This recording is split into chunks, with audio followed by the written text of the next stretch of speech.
بسم اللہ الرحمن الرحیم۔ ابو المتوکل ناجی علی بن داؤد نے بیان کیا، انہوں نے کہا کہ میں جابر بن عبداللہ انصاری رضی اللہ عنہ کی خدمت میں حاضر ہوا اور عرض کیا کہ آپ نے رسول اللہ صلی اللہ علیہ وسلم سے جو کچھ سنا ہے ان میں سے مجھ سے بھی کوئی حدیث بیان کیجیے۔ انہوں نے بیان فرمایا کہ میں حضور اکرم صلی اللہ علیہ وسلم کے ساتھ ایک سفر میں شریک تھا۔ ابو عقیل راوی نے کہا کہ مجھے معلوم نہیں یہ سفر جہاد کے لیے تھا یا عمرے کے لیے واپس ہوتے ہوئے۔ جب مدینہ منورہ دکھائی دینے لگا تو آن حضرت صلی اللہ علیہ وسلم نے فرمایا، جو شخص اپنے گھر میں جلدی جانا چاہے وہ جا سکتا ہے۔ جابر رضی اللہ عنہ نے بیان کیا کہ پھر ہم آگے بڑھے، میں اپنے ایک سیاہی مائل سرخ اونٹ بے داغ پر سوار تھا، دوسرے لوگ میرے پیچھے رہ گئے، میں اسی طرح چل رہا تھا کہ اونٹ رک گیا تھک کر۔ حضور اکرم صلی اللہ علیہ وسلم نے فرمایا، جابر اپنا اونٹ تھام لے۔ آپ نے اپنے کوڑے سے اونٹ کو مارا، اونٹ کود کر چل نکلا۔ پھر آپ نے دریافت فرمایا، یہ اونٹ بیچو گے؟ میں نے کہا ہاں۔ جب مدینہ پہنچے اور نبی کریم صلی اللہ علیہ وسلم اپنے اصحاب کے ساتھ مسجد نبوی میں داخل ہوئے تو میں بھی آپ کی خدمت میں پہنچا اور بلاد کے ایک کونے میں میں نے اونٹ کو باندھ دیا اور آن حضرت صلی اللہ علیہ وسلم سے عرض کیا، یہ آپ کا اونٹ ہے۔ پھر آپ باہر تشریف لائے اور اونٹ کو گھمانے لگے اور فرمایا کہ اونٹ تو ہمارا ہی ہے۔ اس کے بعد آپ صلی اللہ علیہ وسلم نے چند اوقیہ سونا مجھے دلوایا اور دریافت فرمایا، تم کو قیمت پوری مل گئی؟ میں نے عرض کیا جی ہاں۔ پھر آپ نے فرمایا، اب قیمت اور اونٹ دونوں ہی تمہارے ہیں۔ صحیح بخاری حدیث نمبر 2861۔ شعبہ نے خبر دی، انہیں قتادہ نے اور انہوں نے انس بن مالک رضی اللہ عنہ سے سنا کہ مدینے میں ایک رات کچھ خوف اور گھبراہٹ ہوئی تو نبی اکرم صلی اللہ علیہ وسلم نے ابو طلحہ کا ایک گھوڑا مانگ لیا۔ اس گھوڑے کا نام مندوب تھا۔ آپ اس پر سوار ہوئے اور واپس آ کر فرمایا کہ خوف کی تو کوئی بات ہم نے نہیں دیکھی، البتہ یہ گھوڑا کیا ہے؟ دریا ہے۔ صحیح بخاری حدیث نمبر 2862۔ عبید بن اسماعیل نے بیان کیا ابو اسامہ سے، انہوں نے عبید اللہ عمری سے، انہوں نے نافع سے اور ان سے ابن عمر رضی اللہ عنہ نے کہ رسول اللہ صلی اللہ علیہ وسلم نے مال غنیمت سے گھوڑے کے 2 حصے لگائے تھے اور اس کے مالک کا ایک حصہ۔ صحیح بخاری حدیث نمبر 2863۔ سہل بن یوسف نے بیان کیا، ان سے شعبہ نے، ان سے ابو اسحاق نے کہ ایک شخص نے برا بن عازب رضی اللہ عنہ سے پوچھا، کیا حنین کی لڑائی میں آپ لوگ رسول اللہ صلی اللہ علیہ وسلم کو چھوڑ کر چلے گئے تھے؟ برا رضی اللہ عنہ نے کہا ہاں، لیکن رسول اللہ صلی اللہ علیہ وسلم فرار نہیں ہوئے تھے۔ حوازن کے لوگ جن سے اس لڑائی میں مقابلہ تھا بڑے تیر انداز تھے، جب ہمارا ان سے سامنا ہوا تو شروع میں ہم نے حملہ کر کے انہیں شکست دے دی، پھر مسلمان مال غنیمت پر ٹوٹ پڑے اور دشمن نے تیروں کی بارش ہم پر شروع کر دی، پھر بھی رسول کریم صلی اللہ علیہ وسلم اپنی جگہ سے نہیں ہٹے۔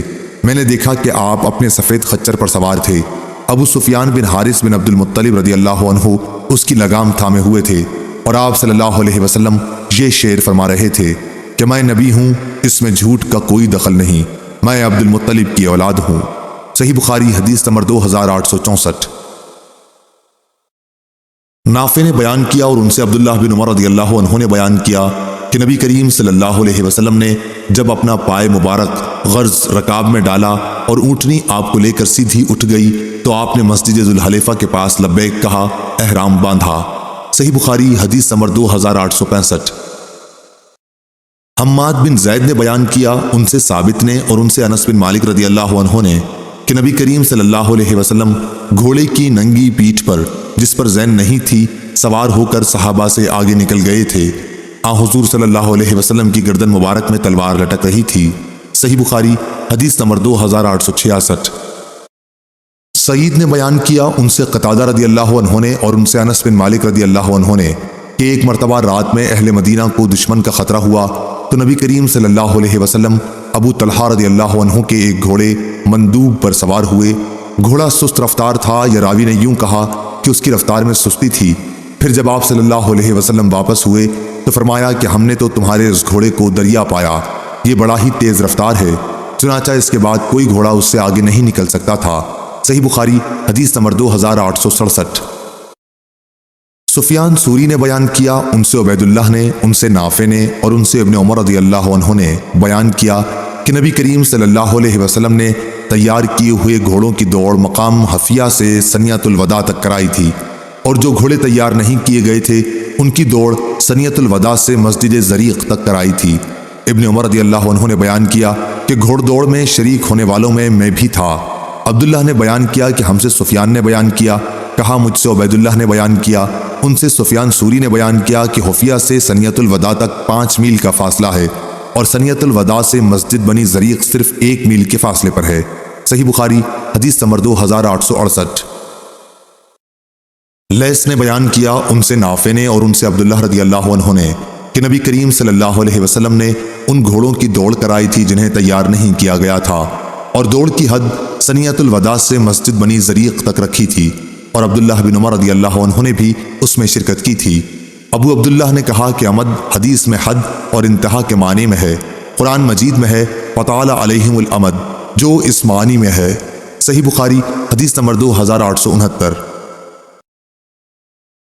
معاویہ نے بیان کیا، کہا ہم سے ابو اسحاق نے، ان سے موسیٰ بن عقبہ نے، ان سے نافع نے اور ان سے عبداللہ بن عمر رضی اللہ عنہ نے بیان کیا کہ نبی کریم صلی اللہ علیہ وسلم نے ان گھوڑوں کی دوڑ کرائی جنہیں تیار کیا گیا تھا۔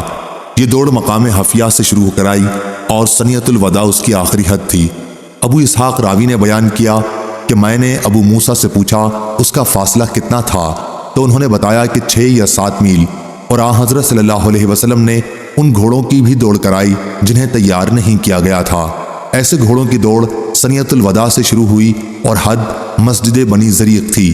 میں نے پوچھا اس میں کتنا فاصلہ تھا، انہوں نے کہا کہ تقریباً 1 میل۔ ابن عمر رضی اللہ عنہ بھی دوڑ میں شرکت کرنے والوں میں تھے۔ صحیح بخاری حدیث نمبر 2870۔